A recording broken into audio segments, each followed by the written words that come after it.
Bienvenue, re-bienvenue tout le monde. Bienvenue à l'événement Trace ton chemin.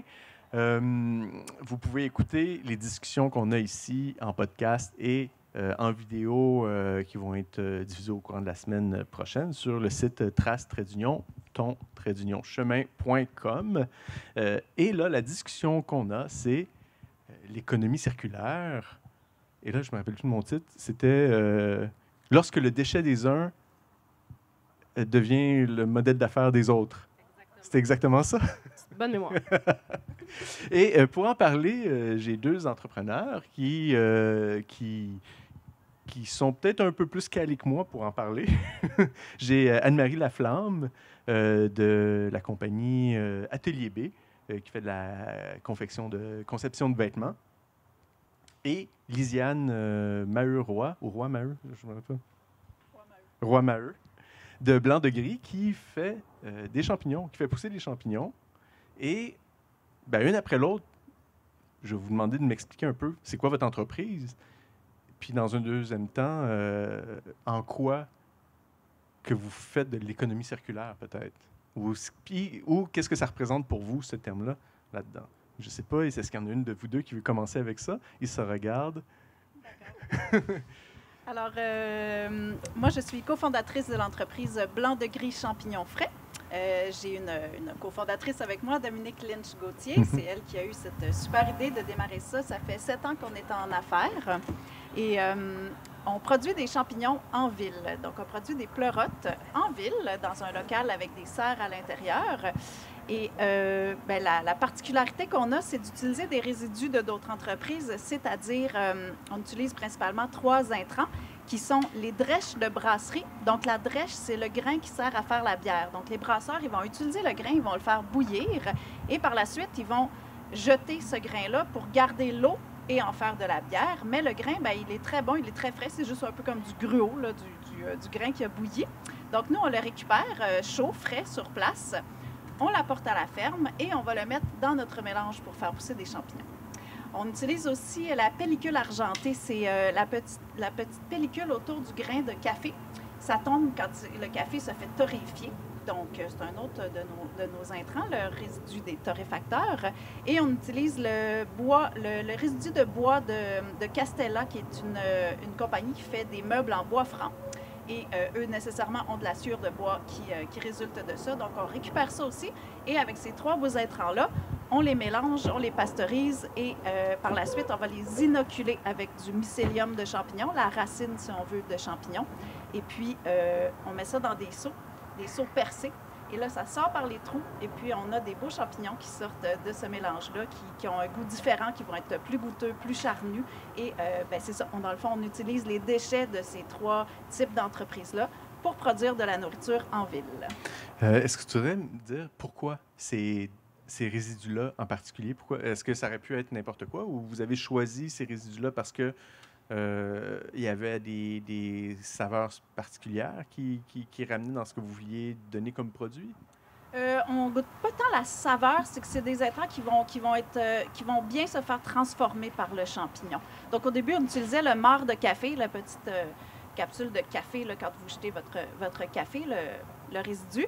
Ça aussi, ça se prêtait très bien à faire les champignons, mais c'est plus difficile à utiliser parce que ça moisit très vite. Donc là, on peut avoir une compétition entre les champignons, puis nous, on ne veut pas du moisi, on veut des pleurotes. Donc, oui, c'est 3 intrants qui peuvent être transformés. Dans le fond, les champignons, c'est des transformateurs. Ils vont transformer la matière pour la transformer en champignons. Donc, c'est 3 ou 4 beaux intrants qui servent de nourriture pour les champignons. Ah, c'est ça, je vais demander à quoi ça sert les intrants en bout de ligne. Est-ce qu'on ne peut pas faire juste pousser les pleurotes comme ça ou tu as absolument besoin de résidus, de quelque chose qui va venir les créer? Fait que, tu viens de dire, dans le fond, ils viennent de se nourrir de ça pour pouvoir...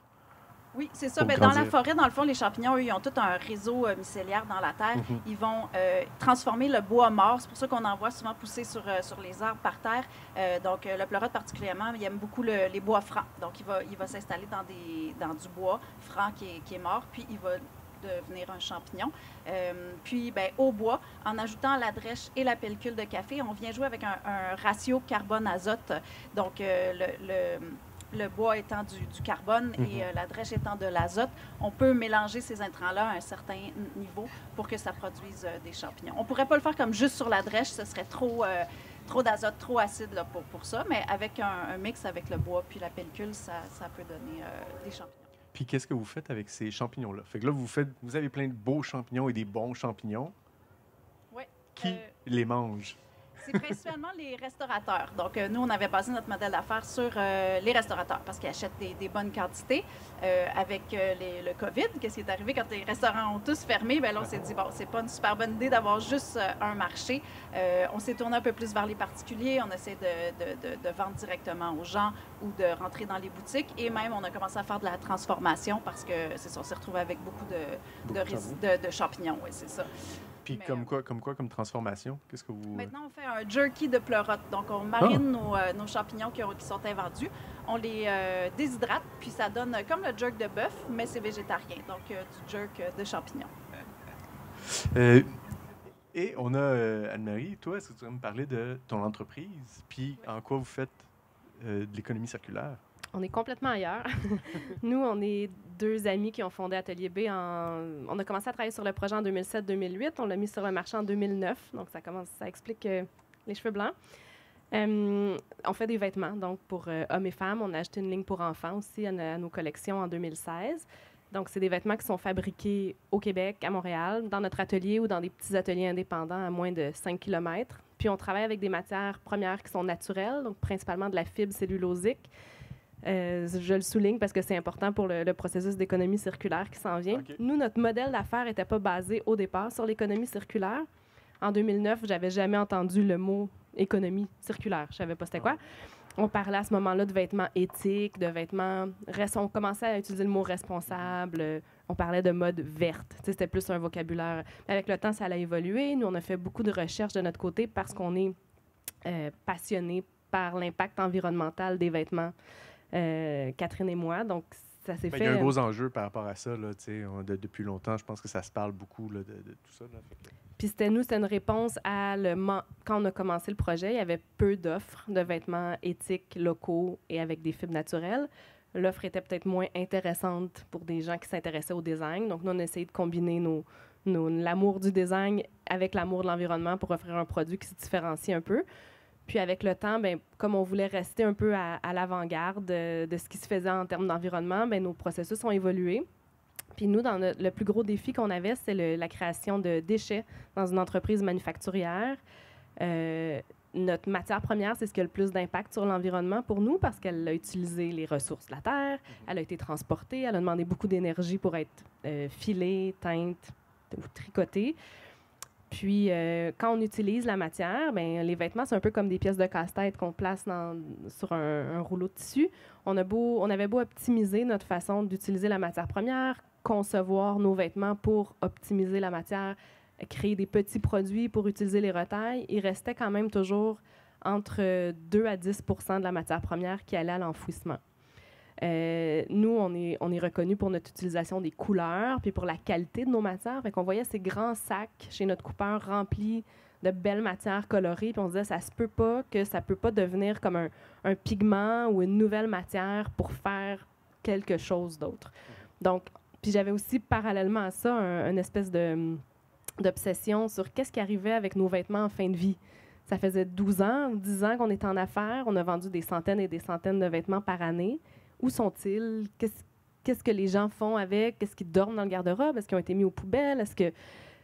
Que sont-ils advenus de ces pièces-là? Donc, on a mis sur place, premièrement, un programme de collecte de nos vêtements en fin de vie. Donc, ça fait partie de notre processus d'économie circulaire d'être, en tant qu'entreprise, peut-être citoyenne, là, responsable de nos produits ensuite, après l'achat aussi.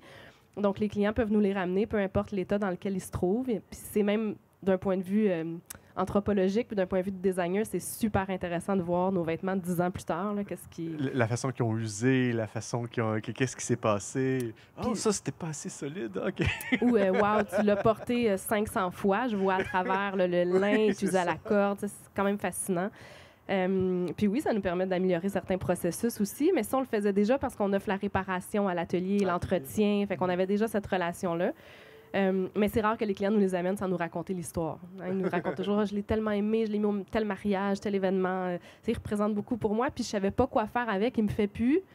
Il dormait dans mon garde-robe, mais j'osais pas m'en débarrasser parce que je voulais qu'il soit revalorisé de façon avec autant d'amour que j'ai pour lui. Fait que ça a comme réglé un problème aussi sentimental pour nos clients. Donc ça, c'est une partie. Puis là, les vêtements qui sont en bon état, on en dispose de façon responsable, soit en les offrant à bas prix à la communauté de notre quartier. Peut-être des gens qui n'avaient pas accès à nos créations. Maintenant, ils ont accès parce qu'on a une offre seconde main dans nos ventes d'atelier. Donc, c'est intéressant pour l'accessibilité. Mais aussi, on a des partenariats avec des organismes, soit de réinsertion sociale ou pour les gens sans domicile fixe, sans abri, selon leurs besoins, par contre, parce que c'est important de ne pas leur envoyer des choses qui n'ont pas de besoin. C'est un gros problème avec les OBNL. Là. On pense qu'on fait une bonne action en leur envoyant des sacs de choses, mais c'est souvent pas les bonnes choses. Donc, on a vraiment créé une relation avec eux. Mais là, il restait tous les vêtements non voulus ou trop usés, pas en bon état. Puis, il y avait notre problème de retaille. Puis, on se disait, toute cette matière-là, qui est une matière cellulosique, qui doit avoir une solution scientifique pour faire quelque chose avec ça, une solution innovante. Fait qu'on s'est mis à travailler avec... On a fait différents tests, puis on a travaillé avec des gens qui travaillent le papier de façon artisanale, des papiers fabriqués avec des fibres cellulosiques, donc des retailles de coton, des retailles de lin. Okay. Puis nous, ce qui nous intéressait, à cause de nos volumes, on ne peut pas faire... du papier artisanal, c'est très coûteux. Puis on pourrait faire avec nos retailles des milliers de feuilles dont on ne trouverait peut-être pas preneur. Il ne faut pas non plus créer un autre problème. Donc on s'est dit, une solution, ça serait de faire des objets 3D qui nécessitent plus de matière, qui permettent de recycler l'entièreté de nos retailles parce qu'ils sont plus gros, plus volumineux. Donc là, on a travaillé avec différents organismes. Il y a de la recherche là-dedans. C'est beaucoup de recherche. C'est quelque chose qu'on aime beaucoup. Puis ça nous sort un petit peu de notre... Tu sais, nous, on est des designers de mode. On est habitué de travailler avec le textile. Là, on travaille avec le textile, mais comme ça devient un autre médium, puis avec des intervenants différents. Mais c'est ça, c'est super intéressant. On travaille avec la SODEC, on travaille avec Recyc Québec, des centres de transfert technologique, puis on est arrivé à trouver des solutions pour créer nos objets 3D. En fait, on utilise les techniques traditionnelles du papier, mais en les modifiant avec la technologie pour arriver. Puis nous aussi, on a eu des problèmes de moisissure. Je pense que quand on transforme la matière avec de l'eau, il faut trouver des solutions pour que le séchage soit assez vite, pour que le centre des pièces ne moisisse pas. De là, l'intérêt aussi de travailler avec des entreprises plus en technologie. Puis, c'est ça, en combinant notre savoir-faire plus au niveau du design puis nos connaissances des fibres avec des gens qui sont peut-être plus habitués de travailler avec la fibre issue du domaine de l'industrie, justement, papetière, la fibre cellulosique de bois.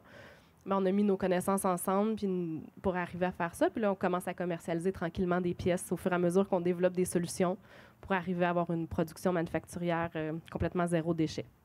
Quand tu parles de créer des objets, comme quoi? Bien là, pour l'instant, on a des mobiles qui sont sur le marché. Donc, c'est des belles pièces de couleurs, des belles formes esthétiques. Nous, souvent, quand il y a du recyclage de papier, il n'y a pas de considération esthétique dans le sens où ils vont tout mélanger les retailles. Ça va faire des papiers, justement, qui sont moins blancs ou des matériaux comme pour les emballages qui sont bruns ou gris.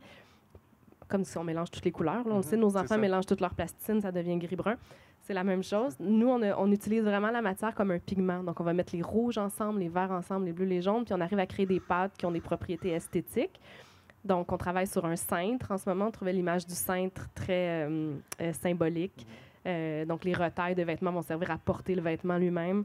Ah oui, il y a un concept. Ah oui. C'est les concepts, on aime ça quand ça a un sens qui parle aussi du projet. Fait que, tu sais, ça serait pas un matériel qui pourrait servir, par exemple, à faire des emballages pour le transport parce que ça a vraiment une valeur ajoutée. Ça devient un produit qui est quand même artisanal. Donc, il faut que ce soit un produit, justement, design avec une valeur, la même valeur que nos vêtements, en fait. C'était ça le défi. Donc, des objets pour la maison. On a des pinces magnétiques qui servent dans le bureau pour accrocher les photos des enfants sur le frigidaire. On est en train de travailler sur des cache-pots aussi pour les plantes. On est en train de trouver des solutions pour imperméabiliser la matière, pour lui donner plus de possibilités. On travaille sur... on a plein d'objets, là, mais c'est des formes 3D qui deviennent utiles et belles dans une maison ou un bureau. Oui, c'est ça. Vous êtes en processus d'innovation puis de recherche aussi, recherche et développement, finalement, développer des choses, ça prend beaucoup de temps à trouver les bonnes affaires. Vous allez trouver des affaires qui, peut-être ça ne fitera pas pendant... Mais finalement, c'est fun de pouvoir réutiliser ça. C'est vrai, on se dirait des retailles. On reprend les retailles pour faire d'autres On l'a vu souvent, je fais un coffre à crayon avec les retailles, je fais des choses comme ça.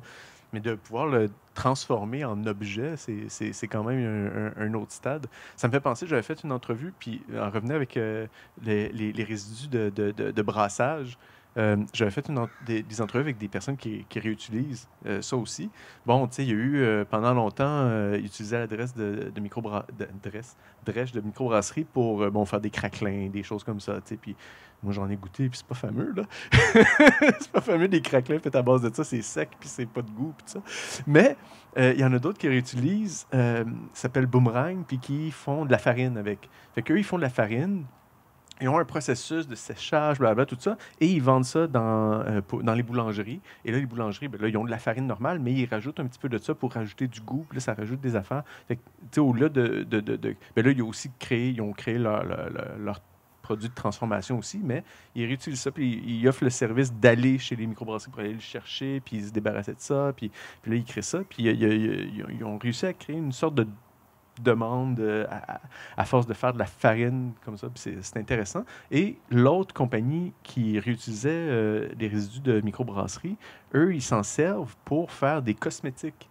Fait que là, eux, ils vont créer des crèmes, des choses, tout ça. Là, eux, ça doit être la même couleur, ça doit être des résidus pour une pale ale, tu sais, blonde, genre transparente. Mais ils vont commencer à aller avec des... si ont des bières un peu plus ambrées, puis tout ça, ben, ils vont créer des gammes ou des choses comme ça. Mais de se dire comme, OK, ben là, tu sais, OK, on fait de la bouffe, tout ça, mais là, de créer des cosmétiques à base de ça, c'est un autre concept. Fait à partir de là, vous, à quel moment, peut-être, ça vous a intéressé le concept de l'économie circulaire? Disons, quand vous avez lancé Blanc de Gris, est-ce que c'était déjà quelque chose dans lequel vous le travaillez, ou est-ce qu'avant ça, vous aviez d'autres projets? Est-ce que vous étiez intéressé à ce concept-là? Moi, c'est beaucoup le concept environnemental qui m'a parlé du projet de Blanc de Gris. Mon associée, elle avait vu que ça se faisait, ça, faire des champignons sur du marc de café à Paris. Il y avait déjà quelqu'un qui faisait ça comme ça. On s'est dit, c'est une bonne idée, fait qu'on a commencé à faire des tests avec le marc de café. C'était pas tant juste de créer des champignons, c'était vraiment d'en créer en ville, comme ça c'était proche des gens qu'on distribuait, mais vraiment de réutiliser des résidus. Sinon, tu peux juste prendre du bois. Tu peux acheter du bois pour faire pousser des champignons, ou prendre de la paille et faire pousser des champignons. Souvent, c'est ça qu'ils font comme en région. S'ils ont de la paille, ils vont le faire pousser dessus. S'ils ont du bois dessus. Nous, c'était vraiment de voir les résidus autour de nous qu'on pouvait utiliser pour cultiver des champignons. Fait que oui, c'était pas le projet à la base, c'était pas juste de faire pousser les champignons, c'était vraiment d'utiliser les intrants autour de nous pour les faire pousser. Puis est-ce que avant de partir, là tu parles de ta collègue là aussi qui était beaucoup impliquée là-dedans aussi. Toi, est-ce que tu as amené ce concept-là? Est-ce que toi tu connaissais ça aussi avant puis tu as fait comme oui, c'est bon, wow, quel nouveau projet? Ou est-ce que tu avais d'autres projets où est-ce que tu appliquais l'économie circulaire avant ça, dans d'autres choses? Non, nous aussi, quand on a commencé, c'était en 2015, donc c'était pas super connu. Là, et ce mot-là n'était pas sur toutes les lèvres à l'époque. Non, j'avais pas de projet. Moi, je me cherchais un peu, puis je me disais, je voulais m'en aller plus vers récupérer des résidus alimentaires, comme récupérer ce qu'il y avait. Il y en a beaucoup maintenant qui le font, puis je trouve ça vraiment super. Partage et Solidarité, c'est un organisme qui le fait. Ils prennent les invendus des épiceries, puis ils le redonnent aux gens qui en ont besoin, ou juste tu peux t'inscrire puis aller chercher un panier. Je me serais dirigée vers quelque chose comme ça. Puis c'était vraiment l'aspect de... L'économie circulaire, dans le fond, c'est de réutiliser des choses qu'on a déjà utilisées pour en faire d'autres, tandis que notre société, si on veut, est basée sur l'économie linéaire, donc de toujours utiliser des ressources, les prendre puis les jeter. Puis ça, ça fonctionne pas à long terme parce que les ressources vont s'épuiser. Fait que c'était plus le concept d'utiliser pour réutiliser qui m'a parlé, moi. Puis quand mon ami et associé m'a parlé du projet, c'est ça qui m'a allumé. Je me suis dit, oui, ça, c'est un beau projet embarqué dedans pour faire quelque chose pour la suite. Là. Pas juste faire quelque chose, mais faire quelque chose qui va être... Tu parles de quoi d'intéressant par rapport à l'alimentation, tu sais, les légumes, puis tout ça, les affaires, les invendus, les affaires de même, tu sais. Là, peut-être qu'on s'en va dans un autre truc, là, mais le concept du dumpster diving, là, tu sais, aussi, tu sais, d'aller chercher, les épiceries qui jettent leurs affaires dans les poubelles en arrière, mais qui viennent des jeter. Il y a beaucoup de monde qui font leur garde-manger en allant chercher les fruits qui sont juste comme poqués, ou qui sont parfaits finalement, mais qui veulent pas, eux, ils veulent pas le garder une journée de plus. Je sais pas ce qui se passe, mais il y a beaucoup dans l'alimentation, là, il y a énormément de gaspillage, là. La même chose existe dans le domaine du vêtement aussi. Les entreprises, c'est un problème. Ils ont des surplus d'inventaire. Ils produisent plus pour être sûrs de ne pas perdre de vente. Ils calculent dans leur marge. Là, je parle du fast fashion puis des grandes chaînes. Là, ils vont calculer un pourcentage dans leur marge en sachant qu'ils vont se débarrasser d'invendus. Puis on l'a vu, là, ça a été dans les médias dans les dernières années, des entreprises qui découpaient leurs vêtements avant de les mettre au chemin pour être sûr que personne ne pouvait les réutiliser. Les souliers, les mettaient dans 2 containers différents pour que personne puisse les prendre. Puis là, la Ville de Montréal a passé récemment, je pense en 2020, une loi disant que bientôt, les entreprises de mode n'auraient plus le droit de jeter puis d'incinérer. C'est un gros problème. Ils les incinèrent pour être sûr qu'ils ne se retrouvent pas chez des gens qui n'ont pas payé. Donc, le gaspillage dans le domaine, déjà qu'on a comme un problème de ressources, on pollue tellement dans la fabrication, puis le pourcentage, c'est comme dans l'alimentaire, il y a un gros pourcentage qui se retrouve aux poubelles puis qui a pollué comme pour rien. Donc, nous, on avait essayé de faire de la symbiose industrielle au début. Ce que vous faites, c'est de prendre les déchets d'une entreprise. Donc, on a essayé de trouver preneurs pour nos déchets. On a travaillé avec un organisme qui s'appelle Synergie Montréal. Sa mission, c'est justement de mettre en commun les entreprises pour que les déchets de l'un deviennent la matière première de l'autre. Mais les seules entreprises qui étaient intéressées à prendre nos matières, c'était certains formats, donc pas toutes les retailles. Puis en plus, c'était pour en faire des guenilles ou des choses qui ne valorisaient pas, en fait, la matière première. Nous, on voulait trouver quelque chose qui ne diminuait pas sa qualité, qui allait garder sa matière première. Donc, c'était la même chose. On se disait... Puis il y a un rapport qui est sorti aussi, le rapport Mutrec sur l'industrie du vêtement au Québec, puis que ça montre à quel point c'est désastreux, les surplus, puis la pollution reliée au surplus d'inventaire. Donc, on s'est dit, bien, comme il n'y a rien qui existe, puis qu'on ne peut pas trouver personne pour valoriser nos déchets, ben, c'est là qu'on s'est mis à faire la recherche, puis essayer de trouver des solutions nous-mêmes. Puis nous, ce qu'on aimerait, c'est que ces solutions-là partent comme un mouvement. Là. Il y a d'autres entreprises qui nous ont dit quand vous aurez réussi à réutiliser 100% de vos retailles, moi, j'en ai de la matière cellulosique que je serais prête à injecter dans vos projets pour augmenter vos volumes, mais ça serait intéressant que chaque entreprise gère ses propres déchets pour trouver des solutions. Puis je pense que pour ça, ça passe aussi par de la législation. Si ça coûtait très cher de créer des déchets, s'il y avait un incentif financier et pas juste des gens de cœur qui ont envie de faire des choses pour la planète, ça aiderait à ce que les gens deviennent peut-être un petit peu plus inventifs et trouvent des solutions pour les diminuer. OK. Là, je ne vais pas le googler, là, je vais te demander de me dire, mais matière cellulosique. Ah oui, bien, cellulosique, ça veut dire que ça vient d'une plante. Ah, OK. Donc, du coton, du lin, dans notre cas, du lyocell qui vient de l'eucalyptus. Donc, c'est pour ça qu'on peut faire les mêmes techniques que le papier. Le papier provient de l'arbre, donc c'est des fibres qui, d'un point de vue chimique, se transforment de la même façon. Donc, moi, il n'y a pas de polyester dans mes vêtements, sinon je ne pourrais pas faire ça. Si c'était de la fibre animale, comme de la laine ou de la soie, ça ne fonctionne pas non plus. Ah oui, OK. Ah, c'est intéressant. Ben, regarde, en tout cas, hein, j'ai évité d'aller sur Google. Je suis là pour ça. Oui, hein? Bon, ben, c'est parfait. Excusez-moi, des fois on oublie, là. C'est vraiment des mots qu'on utilise souvent. Mais là, on parle d'alimentation, on parle puis il y en a dans tous les domaines, là, dans toutes les entreprises. Il y a des déchets, où il y a quelque chose, où il y a une façon de penser à ça.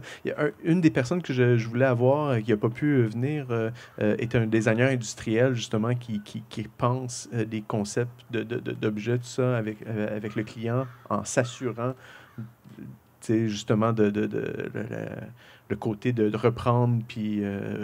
Et surtout de jeter le moins possible. Puis ça aurait été vraiment le fun de voir ce côté-là du design industriel, de justement, je sais pas moi, des machines ou des trucs de même. Parce que c'est partout dans tout ce qu'il y a. Ben, comme on dit, c'est nouveau, là, le concept de l'économie circulaire. Fait que tout ce qui a été, les chaises, tout ce qui a été créé avant, c'est pas été dans ce sens-là. Fait qu'il y a beaucoup à apprendre. Je ne sais pas si je reviens avec toi, Lisanne, est-ce qu'il y a un prochain step, vous autres, dans vos plans? Là, vous faites des pleurotes. Oui. Seulement les pleurotes? Est-ce que vous développez d'autres... On a essayé avec d'autres variétés. Il y en a d'autres qui fonctionnent aussi. Donc oui, on va pouvoir diversifier les variétés. Il y a du Lion's Mane qu'on appelle Idnérisson. C'est un champignon qui est il est super bon pour le cerveau. Lui, il fonctionne dans notre recette puis dans notre façon de faire pousser les champignons. Il y en a d'autres aussi. Il faut juste faire encore de la recherche et développement pour y arriver. Mais tantôt, vous parliez, autant Synergie Montréal, nous aussi, on travaille avec eux. C'est super. C'est arrivé dans les dernières années, puis c'est bien qu'il y ait un organisme en place qui mette tout le monde qui veulent se parler, tu sais, comme ça, ils disent « Ah, ben lui, c'est comme ça qu'on a trouvé Castella. Lui, il y a beaucoup de résidus de bois franc, est-ce que ça vous intéresse? » Donc, depuis, on travaille avec eux. On a été mis en lien par eux. Centre de transfert technologique aussi, on parlait avec le laboratoire cette semaine, puis ils nous disent « Bien, il y a beaucoup d'autres champignons qui nous approchent parce que nous, à la fin, nous, c'est bien beau l'économie circulaire, tout ça, mais à la fin, on a aussi un résidu. Le substrat usé, qu'on appelle, celui qui a produit, là, il nous a donné tout ce qu'il pouvait là, pour produire des champignons, mais il reste quand même... Oui, c'est ça. C'est comme du compost. Fait qu'on en donne aux jardins communautaires, on en donne aux gens.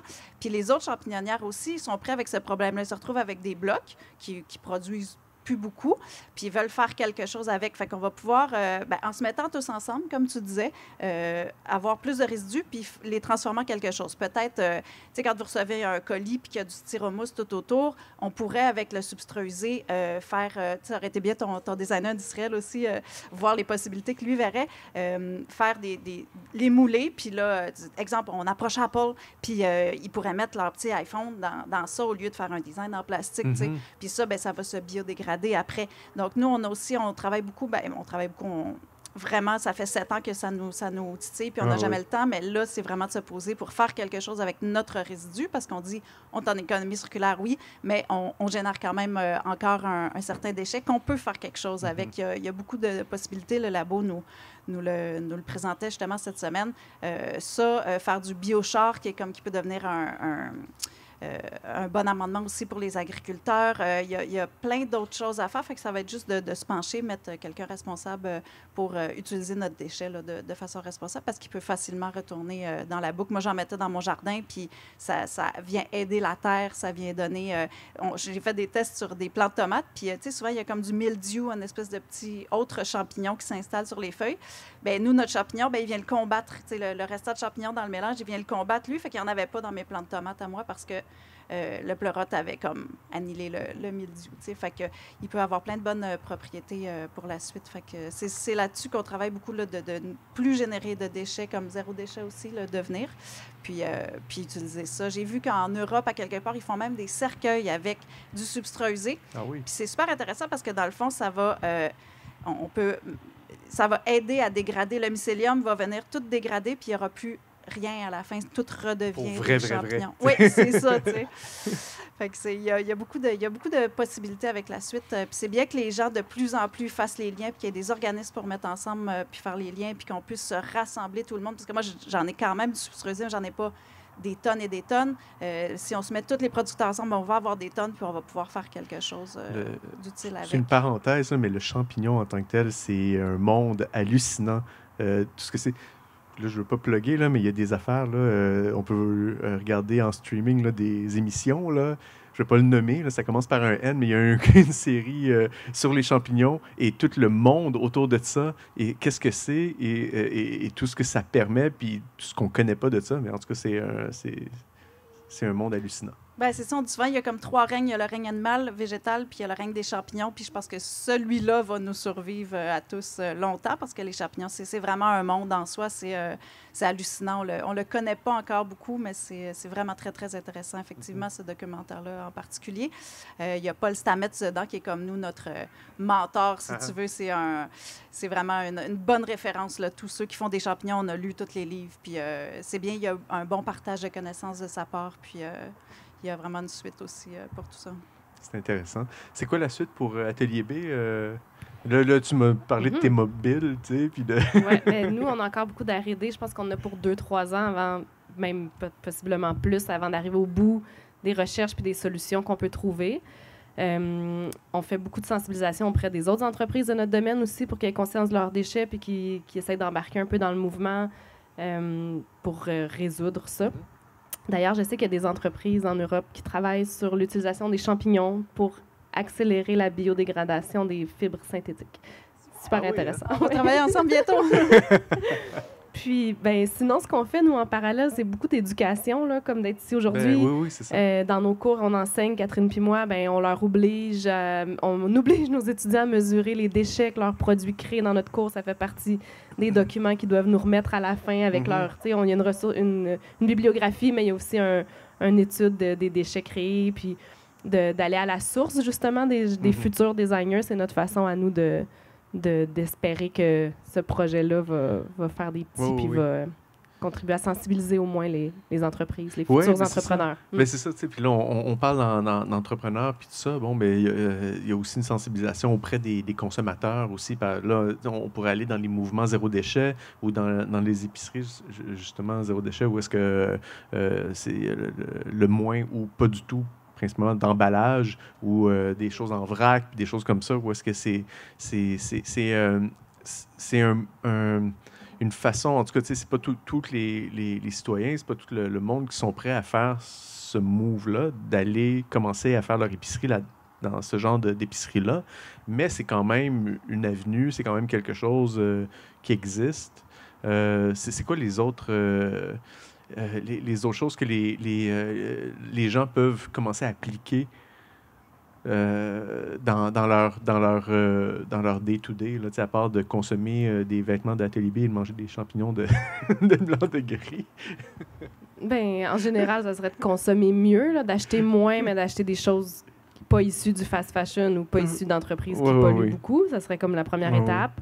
Pas nécessairement du Atelier B, mais tu sais, juste d'inclure aussi les choses, les vêtements seconde main, les choses usagées, le transfert des objets avant d'acheter neuf, que ce soit dans les vêtements ou dans les objets, là, en général. Ce serait comme un premier pas. Des choses comme Amazon n'ont pas beaucoup aidé à ça, hein? À commencer à commander puis savoir que tu l'as demain et des choses comme ça. Fait que là, c'est rendu tellement facile plutôt que d'essayer de faire l'effort de te dire comme, OK, OK, j'ai une petite conscience tout d'un coup. Là, oui, OK, t'as une petite conscience qui dit, hey, tu veux aller voir ailleurs? Oui, mais ça va me prendre... acheter sur Marketplace qu'acheter sur Amazon. C'est certain, il faut faire l'effort. Oui. Je pense aussi que c'est dans toutes les petites actions. Moi, je ne suis pas complètement zéro déchet, mais de toujours... Une étape à la fois, vraiment, comme ils disent, penser à amener sa tasse de café. Ou souvent, moi, je vais au restaurant, je sais que je ne mange pas beaucoup sur le coup, donc je traîne toujours un petit plat Tupperware avec moi, puis je mets mes résidus dans ça. Mes résidus, voyons. Tu manges des résidus? Oui, c'est ça, mes drèches. D'amener un petit peu ou prévoir bien son épicerie. Comme là, je vois que je vais manquer de savon à vaisselle, j'apporte mon petit contenant, puis j'arrête à l'épicerie zéro déchet. Mais c'est toutes des petites choses qui viennent à se faire pas à pas, vraiment. Une chose à la fois, moi, je dirais, si on peut voir une nouvelle idée puis de l'intégrer dans son mode de vie, puis à un moment donné, ça fait qu'on l'a d'intégrer, puis on le fait, tu sais. C'est bien de faire ça, mais l'impact de chaque individu est quand même beaucoup moins grand que l'impact des entreprises. Fait que de faire pression auprès de nos entreprises aussi, en tant que consommateurs, de leur poser des questions. Hey, j'ai reçu mon colis, t'es beaucoup trop emballé. Ça me déplaît, tu sais, de montrer que ça nous déplaît le suremballage, de montrer que ça nous déplaît l'utilisation des plastiques. Les entreprises écoutent souvent quand ça vient des clients. Fait que oui, bien le faire chez soi, c'est une chose, mais aussi essayer de faire progresser les fournisseurs. C'est un super point, ça, parce que c'est vrai, là, à un moment donné, c'est t'achètes de qui? T'achètes des entrepreneurs qui créent ces produits-là. Et les entrepreneurs, la plupart du temps, où, eux, c'est productivité et coût minimal, et c'est souvent pas des affaires très, très... c'est du suremballage ou des choses pour garder les aliments plus longtemps, pour faire ci, pour faire ça. Fait que oui, de poser des questions le plus possible, puis se rendre compte que finalement, ils se rendent compte que leurs consommateurs, ils changent de valeur, ou les valeurs, ils commencent à devenir plus importantes que son produit finalement. Par exemple, je sais qu'il y a beaucoup d'épiceries qui ont commencé à diminuer les emballages parce que les consommateurs ne voulaient plus partir avec, fait qu'ils leur laissaient. Fait que là, ils étaient obligés de gérer les emballages à la place des clients. C'est eux autres qui devaient les gérer. Donc, ils se sont mis à moins emballer ou à proposer un système de réutilisation des emballages, tout ça. Fait que ça peut, c'est ça, l'action peut venir des clients aussi pour faire progresser. Là. Oui, on peut être rendu là. Attends, je vais t'amener le micro. On veut l'entendre. Oui. Bonjour, j'ai une question pour Lisiane. Quel est le matériau des emballages dans lequel vous livrez vos champignons? Ah, bonne question. En fait, comme on sert beaucoup les restaurateurs, nous, la façon qu'on fonctionne depuis le début, c'est qu'on a des caissettes de plastique. Puis ces caissettes-là, on les on va les chercher dans les épiceries, en fait. On a une petite épicerie qui nous fournit, lui, j'en ai un, par exemple, il y a des produits qui viennent d'Algérie. Puis là, ces dates arrivent dans des belles caisses de plastique, toutes neuves, toutes propres. Il met les dates sur son étalage, puis il jette la caisse de plastique. Fait que moi, je lui dis, mets-moi les de côté, j'y vais une fois par mois, je ramasse toutes ces caisses, je les ramène chez moi, je les lave comme il faut, là, comme dans les restaurants, là, laver, stériliser. Puis là, on cueille, puis quand on cueille directement dans les caisses de plastique, puis on les livre comme ça chez nos restaurateurs, puis on leur dit, gardez-nous-les, s'il vous plaît, on va les récupérer à la prochaine commande. Fait que quand on va leur livrer une cassette, on reprend la vide et puis on la stérilise, puis on recueille dedans. Puis donc, on utilise ça beaucoup. Sinon, pour les particuliers, c'est des sacs de papier. Ça peut c'est un moindre mal, je crois. Il n'y a pas de plastique. Puis là, justement, le jerky, c'est un de mes gros problèmes en ce moment parce que je fais un nouveau produit, mais j'ai pas envie. Il faut que je les mette dans des sacs sous vide, mais là, j'ai pas envie de mettre un petit 50 grammes de jerk dans un sac en plastique qui va être jeté. Fait que là, on travaille beaucoup là-dessus. On a une entreprise qui fait des petits sacs compostables qui s'en vient. Parce que Puis là, tout le monde me dit, quand est-ce que tu vas commercialiser ton jerky? Quand est-ce? Puis là, je dis, ben, c'est parce que j'ai pas encore la solution, puis je suis pas capable, moi, en tant qu'entreprise, de mettre ça dans des petits sacs de plastique pour qu'on les jette après. Fait que je retarde toujours un peu. J'attends de trouver la bonne solution avec toutes les contraintes du produit.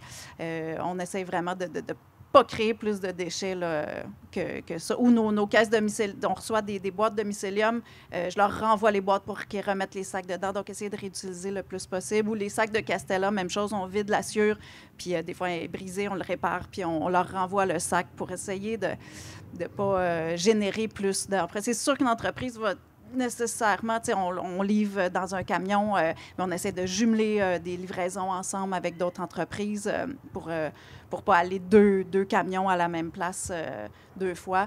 Fait qu'on essaie de penser à tout ça. On est une quand même petite entreprise, puis nous, c'est vraiment les valeurs qui nous guident. C'est peut-être pas la même chose que des multinationales, mais comme tu disais, c'est de commencer de le faire, de sensibiliser, puis de continuer. Puis les gens, je trouve ça quand même encourageant parce que je vois que les enfants sont beaucoup plus sensibilisés qu'on l'était, nous, à l'époque.